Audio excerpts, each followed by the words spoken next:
Okay, we're going to talk Vancouver Canucks here. I'm here with Ray Ferraro, who lives in Vancouver, and what we're talking about is oftentimes Vancouver Canucks fans online, they feel like they're kind of slighted or overlooked. It makes sense. I mean, at the beginning of the year, the GM polls, most GMs took Toronto to win the North Division over the Canucks, despite the Canucks going further in the playoffs last year. I understand feeling slighted, and Ray, I wanted to ask you, do you get that sentiment living in Vancouver? Yeah, but it's not just the fans, it's those of us that live in Vancouver. So there is like kind of a little brother, big brother thing that kind of always flows around Vancouver to Toronto. And even something, Corwin, is easily, as easy as the start time to a game. When it's a Saturday night game, it always starts at 4 o'clock in the afternoon in Vancouver, right? And they're like, well, why can't we just play later? Like when we normally do. It's because most of the people live in Toronto and the game's going to start at 7 Eastern. That's the way it goes. I get that, and I understand. Although I will say I do enjoy a good day game every once in a while. It's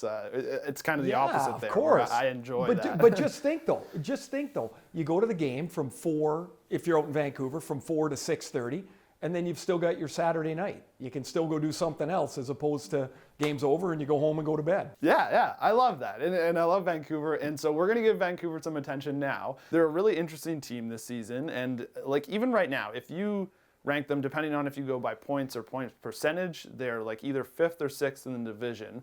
But obviously, right, a lot of people think they have a pretty promising team. So if they miss the playoffs like they're kind of currently on pace to, how much of the blame do you think goes to Jim Benning? Because obviously with Tyler Toffoli kind of lighting them up, he's taking a lot of heat for that right now.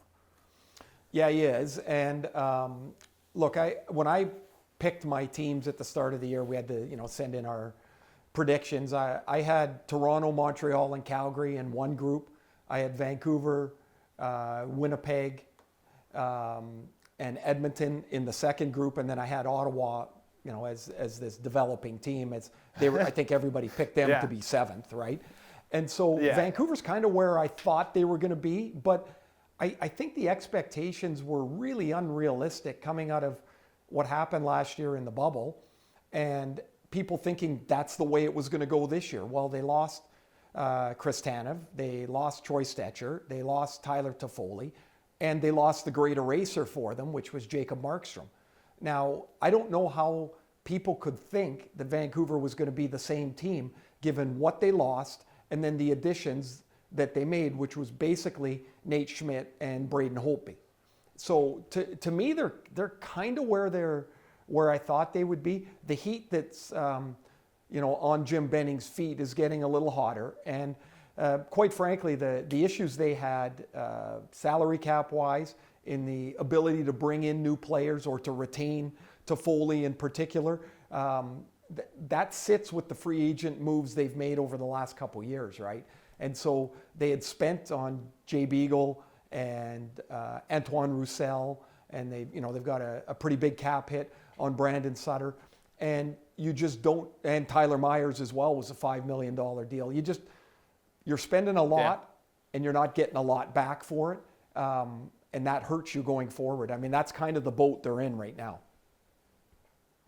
Yeah. I mean, either way, it's going to be kind of tough moving forward. They've got a lot of guys kind of coming up that they're going to have to give pretty big contracts to. So I don't envy the position either way. Ken Holland, the Oilers GM, been around forever. He said a couple of weeks ago, no matter what you do, the cap always wins. Eventually players get better. They need a new deal, and you got to let some go. That's the way it goes. Yeah, absolutely. Okay, well, I'll shift it onto a slightly more positive note because if we're giving the Canucks attention, at least there are some bright spots here. I mean, Quinn Hughes leads all defensemen in the NHL in points. Do you think he's a legitimate Norris candidate? He will be. I don't think he's going to be this year, just based on his age and and the number of defensemen that are probably going to be really prominent this year. I look at those guys though, Miro Heiskanen in Dallas, Cale Makar in Colorado, and Quinn Hughes, and I'm like, those 3 guys, they're all going to win a Norris Trophy somewhere. It's hard to win. Look at the list of Norris Trophy winners, and you're like, man, it's hard to win. Look at those guys that do win. These guys are 20 years old, 21 years old. it might be a little bit advanced to think of Quinn as a Norris Trophy winner, but I don't think it's very far where his numbers are going to make you say, man, we got to consider him. Like he's going to get 50 points all the time. Like that's going to happen. And so he's going to be in that conversation for sure. Yeah. Do you kind of, I guess, because like the conversation there obviously goes between where he's really done well offensively, but a lot of the numbers kind of suggest that he's struggling a little bit defensively, at least to kind of when he's on the ice, his team is struggling a bit.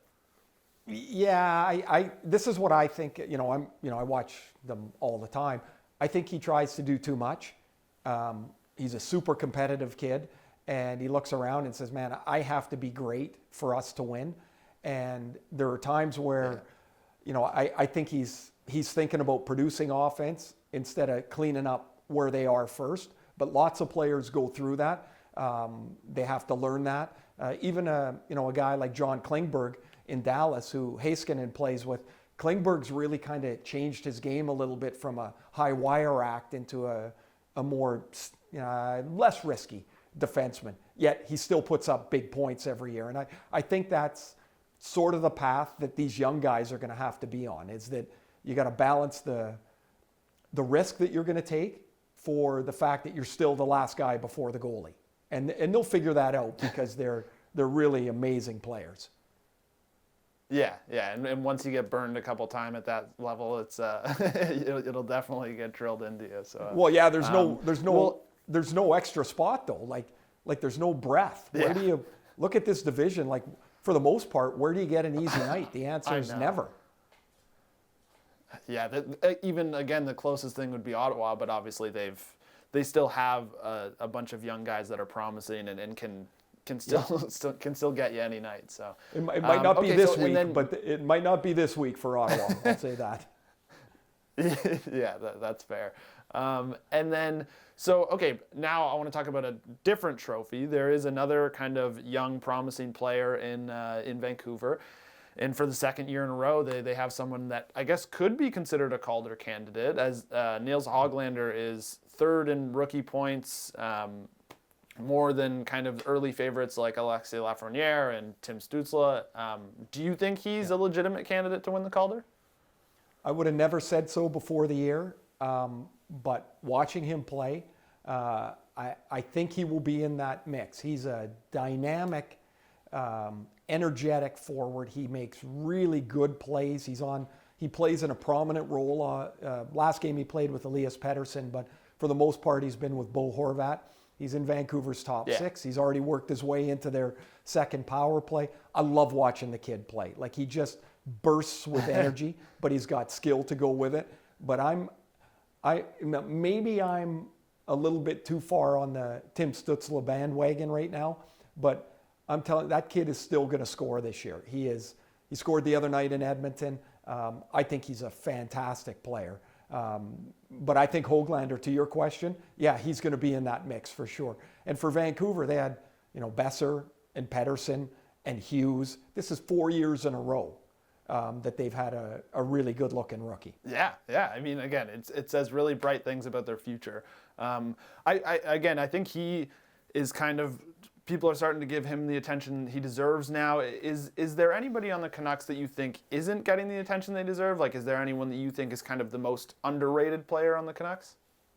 I watch game after game after game, and I just love watching how Bo Horvat has gone from a good NHL player to a solid NHL player to a core player on this team.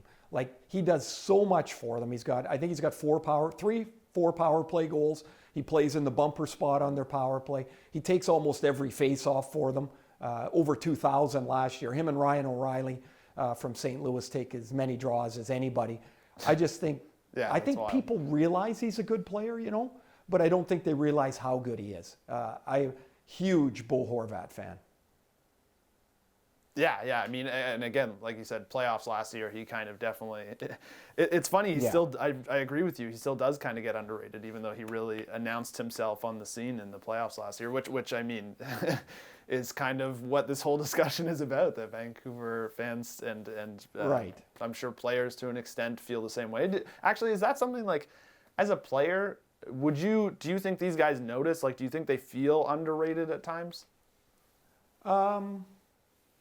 Yeah, I think you'd understand that, hey, other guys are getting more ink than me, or, other guys are getting more pub than me. And some guys it bothers, some guys it doesn't. The one thing I can say, just watching Horvat and meeting him a few times, he's a really stable, straight ahead person. He's like, that stuff is not going to change what he tries to do, or, his profile is low. I think he likes it that way. He's a really mature, beyond his years guy. Yeah. I love to hear that. He seems like a great dude. So I think, last question, I think this is the one that everybody loves to say because they love to compare these two teams. But if you kind of had your choice between, and I'll say mine too, but between the core four of Pettersson, Hughes, Besser, and Horvat versus Matthews, Marner, Nylander, and Tavares, who are you kind of taking going forward? Yeah, you left that for the end in case I leave right after the question, didn't you? Yeah. Sneaking it in well, there. Yeah, I see what you've done. I see what you've done. I think that I hate this because there are things that I like of both cores of four. I don't like that Toronto's core of four doesn't have a defenseman in it. I like that Vancouver's has one, and it's Quinn Hughes. I think that's a big difference, real big difference. I don't love that one of Toronto's core four is past 30 years old, or is 30 years old, and that's John Tavares, right? Like that, because I'm like, wow, that, you get from 30 to 35 and things go wonky in a hurry, right? The Vancouver guys are so much younger. I do like that Toronto's, like Matthews and Marner are among the very, very best players in the league already. And they're not even close to their prime, I don't think. But when I look at Vancouver's group, I don't know that I can put them at the same level as those four. So I'm going to take Toronto by just like almost a I hate it margin, like one of these. And it's almost like I'll compare it this way. Last year we had to vote for the Rookie of the Year, and I bounced back and forth on my choice. I would say weekly for 4 or 5 weeks, and I type in my choice and go, "Yep, I'm sure of it." And then 3 days later, I go, "I hate that choice," and I kind of feel the same way when I'm picking these cores. Now, what about you? Who do you got? I mean, shocker here, the guy from Toronto takes the Toronto core, but I agree with you that I think like this, it's one thing that you can say is that overall, pretty much for everything, every position, if you go kind of one after another, if you're matching Matthews versus Pettersson and et cetera, Toronto's core is technically older, which I don't think you hear a lot about their core, but I think a lot of the Vancouver guys are kind of in this prove-it year, and it could totally be different by the end of the year, but I think right now you have to take the Toronto guys. I mean, obviously Matthews looks like a generational goal scorer.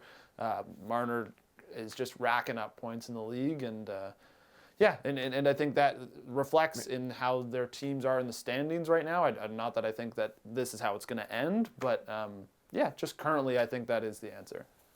Yeah, I think if you go head to head, you're going to take probably Matthews past Pettersson. You're going to take Marner past Besser, and you're going to take Tavares probably ahead of Horvat, and then you've got Nylander and Hughes. And I'm taking the defenseman all the time. I like Willie Nylander. I love watching him play, but I'm taking the defenseman. But on balance, that gives Toronto, like I said, for me, that much of an edge. Yeah, which I think is totally fair. And I think, well, at least I hope we were fair to the Vancouver Canucks today, and I hope the fans can appreciate that a little bit. There's some national media attention. Yeah. And, but here's the thing. Maybe I think fans don't get this. If you ask me, do I like this player over that player? So I'm picking this player, but it doesn't mean I hate that player. It means you gave me a choice, and I've got to pick one or the other. Look, if you stick me with either of these, 9.9. Right, you stick me with either one of these four core guys, like you got this one or that one, I'm going to be just fine with either one.